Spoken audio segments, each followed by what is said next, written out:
Put God first. Put God first in everything you do. Everything that you think you see in me, everything that I've accomplished, everything that you think I have, and I have a few things, everything that I have is by the grace of God. Understand that. It's a gift.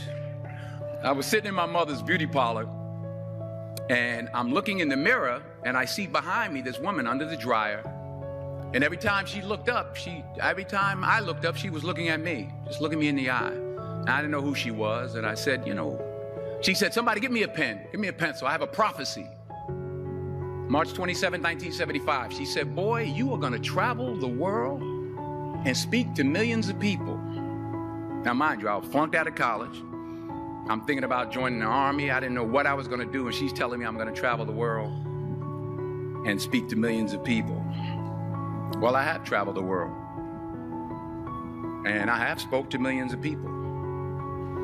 But that's not the most important thing, the success that I had. The most important thing is that what she taught me and what she told me that day has stayed with me since. I've been protected. I've been directed. I've been corrected. I've kept God in my life, and it's kept me humble. I didn't always stick with him, but he always stuck with me. So stick with him in everything you do. If you think you want to do what you think I've done, then do what I've done and stick with God. Number 2, fail big. That's right. Fail big. Today's the beginning of the rest of your life, and it can be very frightening. It's a new world out there. It's a mean world out there, and you only live once. So do what you feel passionate about. Take chances, but don't be afraid to go outside the box. Don't be afraid to think outside the box. Don't be afraid to fail big, to dream big. But remember, dreams without goals are just dreams, and they ultimately fuel disappointment. So have dreams, but have goals. And understand that to achieve these goals, you must apply discipline and consistency. In order to achieve your goals, you must apply discipline, which you have already done, and consistency every day, not just on Tuesday and miss a few days. You have to work at it every day. You have to plan every day. You've heard the saying, we don't plan to fail, we fail to plan. Hard work works.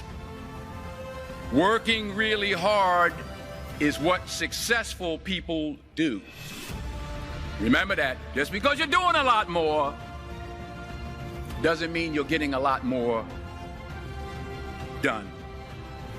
Don't confuse movement with progress.